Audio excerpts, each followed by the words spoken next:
Donc, chez Freud, l'angoisse est toujours liée à une dimension de perte. C'est pour ça qu'il dit d'ailleurs que l'angoisse est angoisse de castration.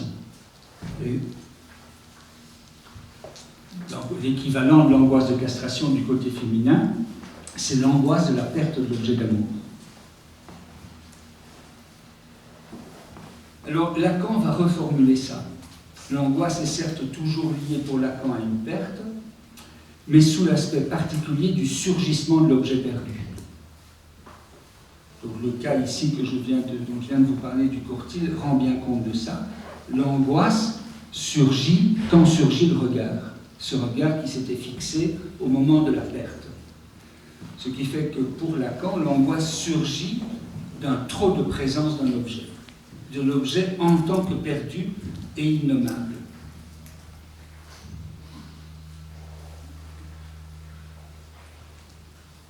C'est en ça que Lacan peut dire, je pense c'est repris dans l'argument, que l'angoisse est ce qui ne trompe pas. Dans la mesure où c'est le seul affect qui ne trompe pas, dans la mesure où les autres trompent, n'est-ce pas? Quand on pleure, ça peut être de tristesse ou de joie, etc. L'angoisse est le seul affect qui ne trompe pas parce qu'il désigne un point de réel pour le sujet. Et donc, de ce point de vue-là, l'angoisse sert de guide aussi dans la cure. Quand un sujet est angoissé par quelque chose, c'est précisément le point où pour lui c'est jouer un certain réel. Ce réel se montre par le goût de la présence inattendue d'un objet. Et donc vous savez que dans la psychologie classique, à l'occasion, on va distinguer la peur et l'angoisse sur le rapport à l'objet. Souvent, on dit que la peur, c'est quand on a peur quand on peut nommer un objet. On est angoissé quand on ne sait pas de quoi, n'est-ce pas, quand il n'y a pas d'objet. Lacan reprend ça, au fond, en situant les choses un peu différemment. Il distingue autrement la peur et l'angoisse. L'angoisse étant elle-même pas sans objet.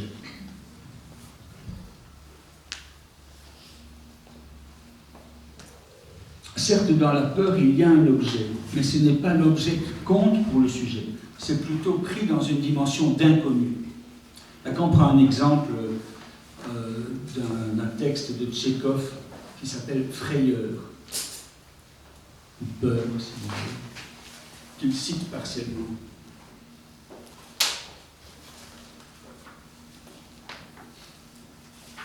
N'est-ce pas, il s'agit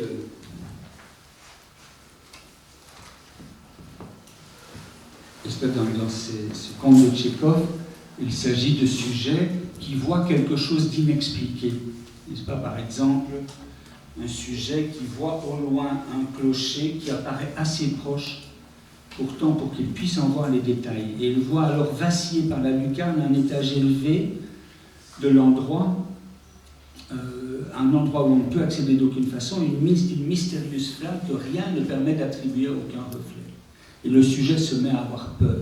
On peut connaître ses peurs. C'est néanmoins une peur devant l'inexpliqué. C'est une peur devant l'inexpliqué qui ne touche pas le sujet comme tel. À aucun moment le sujet n'est menacé, à aucun moment il ne s'agit de quelque chose qui touche le sujet de près. Il s'agit plutôt donc d'une peur d'un objet extérieur, d'un inconnu. Alors que l'angoisse, elle, concerne un objet intime du sujet. La présence d'un objet du sujet. Je vais vous raconter à ce propos une anecdote qui est arrivée à une de mes analysantes. Une femme qui n'a pas froid aux yeux, qui n'a pas peur, qui vit seule, qui et un jour, un soir, on vient sonner à sa porte d'un appartement à l'étage. C'est un ouvrier qui est là et qui dit « Je viens pour l'ascenseur ». Mais l'ascenseur fonctionne parfaitement. Alors elle le laisse entrer, il s'explique un peu, elle trouve ça quand même assez étrange comme démarche, et puis il s'en va. Une demi-heure après, on sonne de nouveau chez elle. C'est cet homme qui vient lui dire « Écoutez, ce n'est rien, votre ascenseur n'a rien, je me suis trompé d'immeuble, c'est l'ascenseur de l'immeuble à côté. » et il s'en va. Ça la laisse un peu perplexe, mais pas inquiète. Un peu plus tard, elle est au lit et elle entend un grattement à la porte. Là, elle commence à s'inquiéter. Il ne faut pas l'imaginer trop, mais elle commence à s'inquiéter. Et au fond, elle se lève, elle fait de la lumière, elle fait du bruit, et elle crie « Il y a quelqu'un ?» Là-dessus, le grattement s'arrête. Et au fond, elle va se recoucher plutôt rassurée. Jusque-là, un peu, disons, avec une certaine peur. Elle a eu là un peu peur, mais pas davantage. Elle est recouchée et que quelques minutes après, le grattement reprend à sa porte. Alors, là, elle téléphone à la police. Non, mais si vous voulez, jusque-là, c'est de la peur, et elle est prudente, n'est-ce pas? Elle téléphone à la police, et la police vient, et sonne à sa porte, il fait constater qu'il n'y a personne sur le palier, on a vu rôder personne, mais la police, cherchant d'où peut venir ce bruit, découvre que c'est un rat qui est caché dans le cache-radiateur du palier, qui fait ce bruit. Là, vous voyez, c'est tout à fait rassurant. Eh bien, elle rentre donc chez elle, elle éteint la lumière et elle n'arrive plus à s'endormir. C'est là qu'elle est saisie d'angoisse. Elle est saisie d'angoisse en se rappelant que son père lui dit toujours « Chez toi, c'est un trou à rats ». N'est-ce pas, pour lui dire à quel point, enfin, elle vit dans le désordre. Et donc, on a là une distinction entre la peur face à l'inconnu, à la menace non subjectivée, non intime en tout cas, à quelque chose qui ne menace pas vraiment le sujet. Elle ne perd pas ses moyens, elle appelle la police. N'est-ce pas, ça n'est pas un état anxieux, c'est une peur passagère. Et puis le moment où la menace devient tout à fait irréelle, mais en fait beaucoup plus réelle, c'est quelque chose d'elle là qui la réveille, c'est ce rat, n'est-ce pas? Ce rat dans toute l'intimité qu'il a entre son père et elle. C'est le reproche du père qui lui revient sous la forme d'angoisse. C'est-à-dire que l'angoisse est le signe, qui ne trompe pas, de la présence de l'objet intime, à l'occasion ignorée du sujet. C'est une présence irruptive, c'est-à-dire qui produit une rupture dans la chaîne, comme irruption d'un réel, c'est-à-dire irruption de quelque chose d'innommable. Ce rat, n'est-ce pas, vous ne pouvez pas beaucoup le préciser, elle ne peut pas en dire grand-chose. Néanmoins, il est beaucoup plus réel comme... Et à la fois, il n'est pas une menace directe, il est beaucoup plus réel comme présence que le supposé cambrioleur précédent.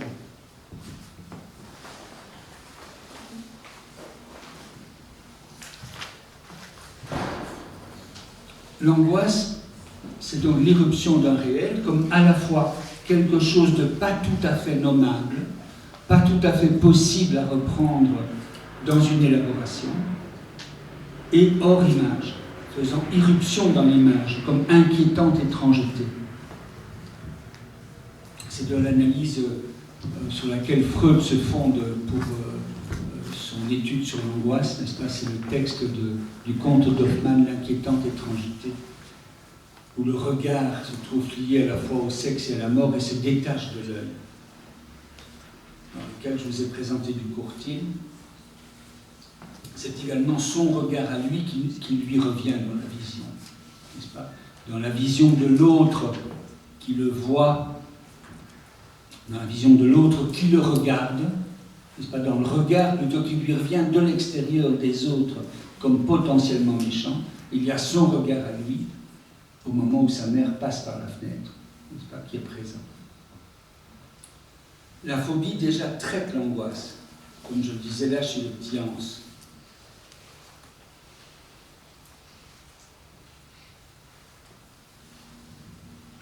traite l'angoisse, Lacan a cette formule formidable. Il dit d'un côté, dans la phobie, d'un côté il y a le loup, de l'autre la bergère.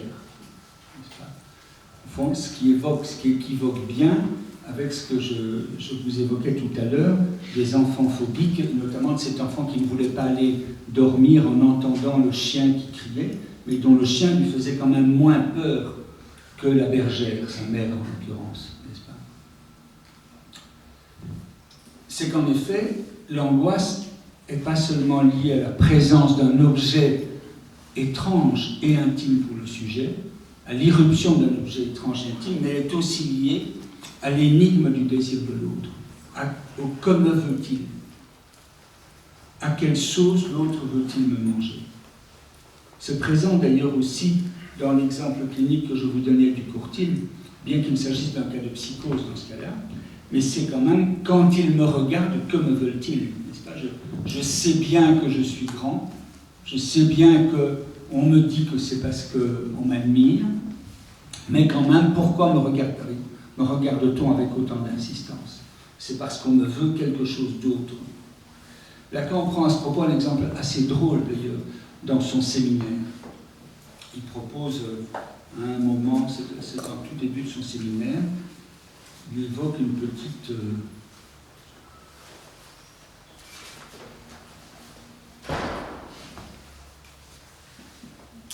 fable, un petit apologue qu'il avait évoqué dans son séminaire de l'an passé, et il le ramène là.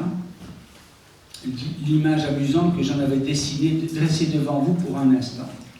Supposez que moi-même, je revais un masque animal dont se couvre le sorcier de la grotte dite des Trois Frères. C'est une grotte magdalénienne en France, dans laquelle il y a une gravure assez exceptionnelle d'un sorcier recouvert par une tête d'animal, un visage recouvert d'une tête d'animal. Supposons que je mette un masque et que j'ignore le masque de quel animal j'ai mis. J'ignore à quel animal appartient ce masque et que je me trouve face à une menthe religieuse.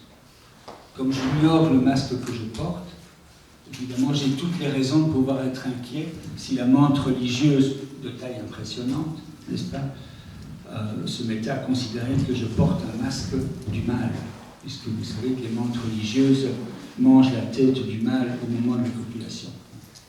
Elles le mangent d'ailleurs pour une raison biologiquement nécessaire, puisque l'acte sexuel, le rapport sexuel de la menthe religieuse passe par la coupure de la tête du mâle, parce qu'il y a dans la tête du mâle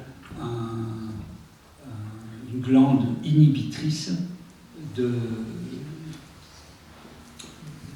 l'éjaculation. Et donc il est obligé de couper la tête du mâle pour qu'il puisse, lui, jouir, si on peut dire. Oui, c'est réservé aux menthes religieuses. Mais, quand Lacan évoque cet exemple, c'est pour dire que me veulent-ils dans la mesure où j'ignore ce qu'ils voient en moi, où j'ignore ce qui est très intime à moi. Que me veulent-ils? Que veulent-ils m'arracher? À quelle sauce veulent-ils me manger?